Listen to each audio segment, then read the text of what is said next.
ক্রান্ত নীলাঞ্জনার হয়ে কোর্টে কেস লড়াই করার বিনিময়ে মোটা অঙ্কের টাকার আইনজীবীর ফিস ম্যানেজ করতে গিয়ে রীতিমতো হিমশিম খাওয়া অবস্থায় স্রোত এবার নিজের বিয়ের গয়না বন্ধক দেওয়ার সিদ্ধান্ত নিল। হ্যাঁ বন্ধুরা, ভিডিওতে লাইতে দেখতে থাকুন। যে মুহূর্তে কিনা কিঞ্জলের সহযোগিতায় অবশেষে আইনজীবী ম্যানেজ করতে পারে স্রোত, এবং তার পরবর্তীতেই যখন আইনজীবীর সঙ্গে সরাসরি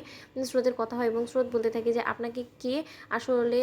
ক্রান্ত এবং নীলাঞ্জনা দিদিভাইয়ের জন্য লড়াই করার জন্য কোর্টে দাঁড় করিয়েছে সেটা কোনো মতে আপনি মুখে আনতে পারবেন না, এবং তার পরিবর্তে যে বা যারাই আপনাকে এই বিষয়ে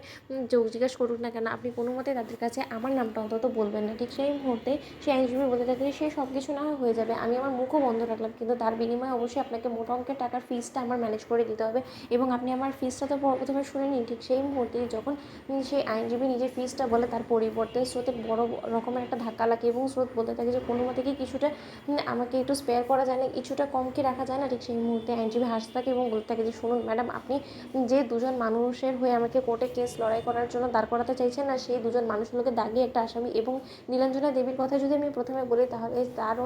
অতীতের কুকীর্তির কথা যদি একবার কোর্টে আবার নতুন করে চারা দিয়ে ওঠে না, তাহলে তাকে শাস্তির হাত থেকে কেউ রক্ষা করতে পারবে না। বারবার আপনার বড় বোন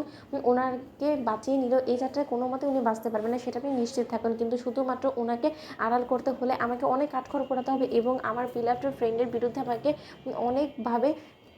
ঘুরিয়ে পেঁচিয়ে কথা বলতে হবে, যেটা কিনা আমার জন্য অনেকটা কোর্টে দাঁড়িয়ে কষ্টদায়ক হয়ে যাবে, কিন্তু তার সত্ত্বেও আমাকে এটা করতে হবে, কারণ আমি আপনার থেকে অলরেডি আমার পেমেন্টটা নিয়ে ফেলেছি। তাহলে নিশ্চয়ই আপনি বুঝতে পারছেন যে আমার এই কাজের জন্য আমাকে তো এতটুকু পারিশ্রমিক তো আপনাকে দিতেই হবে, তাই না? এখন আপনি বরঞ্চ ভেবে নিন যে আপনি আদৌ আমাকে এই ফিসটা পে করতে পারবেন কিনা। যদি পারেন তাহলে আপনি আমাকে কনফার্ম করবেন, আর যদি না পারেন তাহলে তো শেষ। ঠিক সেই মুহূর্তে স্রোত বলতে থাকে যে না না, আপনি আপনার ফিসের কথা একদম টেনশন করবেন না, আপনার ফিস সময় মতন আপনি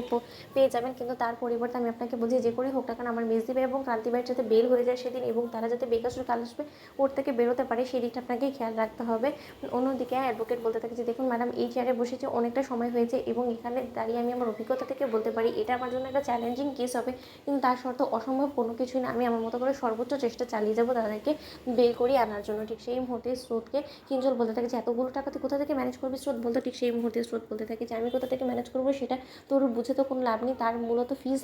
তার কাছে পৌঁছে যাওয়া দিয়ে কথা, তাই না? অন্যদিকে স্রোত বাইরে এসে বলতে থাকে যে না, আমি প্রয়োজনে আমার গয়না অবধি বন্ধক দিয়ে দেবো, কিন্তু তার শর্ত গয়না বন্ধক দিয়ে হলো আমাকে সেখান থেকে টাকা তুলে অবশ্যই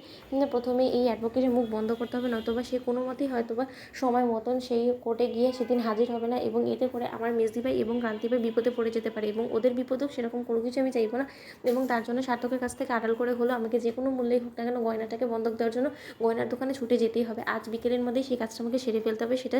যত কষ্টদায়কই হোক না কেন আমার জন্য, কিন্তু এটা আমাকে করতেই হবে। তো বন্ধুরা, লাইক এন্ড শেয়ার করে সাবস্ক্রাইব করতে ভুলো না।